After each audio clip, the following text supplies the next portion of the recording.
Florida State's rivals had a massive opportunity to crush the Noles while they were down. They've missed that chance, and they know how much they're going to live to regret it.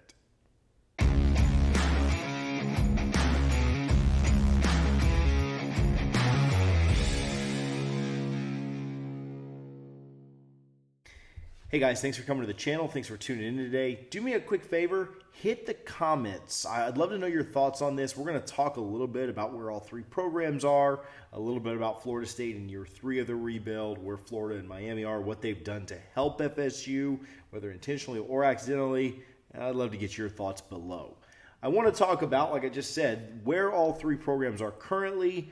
Florida State being in year 3 of the rebuild under Mike Norvell, Florida and Miami in year 1 of their respective rebuilds. But both schools did FSU some favors, and I want to talk about them as well as what it means for the three schools going forward. Overall, the biggest mistake that both schools made was not being able to capitalize while FSU was down. Now, there's a number of reasons for that. They hired bad coaches. They're not the brands they once thought they were. There are other reasons that we could go into, some intentional, some unintentional, some out of their control, but nonetheless, they were not nationally relevant. Miami won 10 games once. Florida made some big bowls, but neither school even got close to competing for a national championship. Do you remember the last time that Florida State was up and the other two schools were down? Well, Florida State won 3 straight conference championships. They went to 5 straight New Year's Six and BCS bowls. They made 1 playoff, 1 championship game. Of course, they won it all with Jameis and the team in 2013. Won a Heisman and had a number 1 overall draft pick. Miami and UF didn't come close to that success while FSU was down. Florida helped FSU by hiring an unproven coach. Now, that can work out. He could be a rising star. But could you imagine what somebody like Brian Kelly would have done at UF? Look at what he's done with LSU, a team that went below 500 last year and this year is already playing in Atlanta for the SEC title. Knocked off teams like Ole Miss and Alabama. Miami hired a very well-known but very mediocre coach. Cristobal's record was 62-60 coming into South Florida, and he's 5-5 since then. Pretty par for the course. He's always been a really good recruiter, but he just doesn't have it on game day.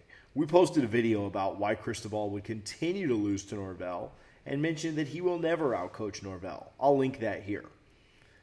FSU is helped out by a loudmouth billionaire who makes raising NIL funds all about themselves. And they're also helped out by collectives that take a percentage of what's donated instead of giving 100% to the athletes like Rising Spear does.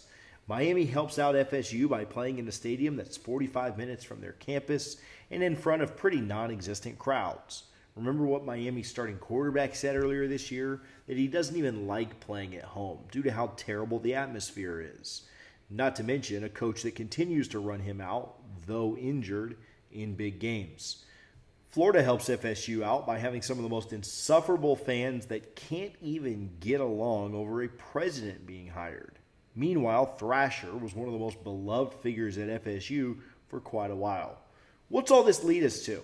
Well, Florida State has been behind, but Mike Norvell and the buy-in that he has from the administration, the fan base, the boosters, and the team is pretty phenomenal right now.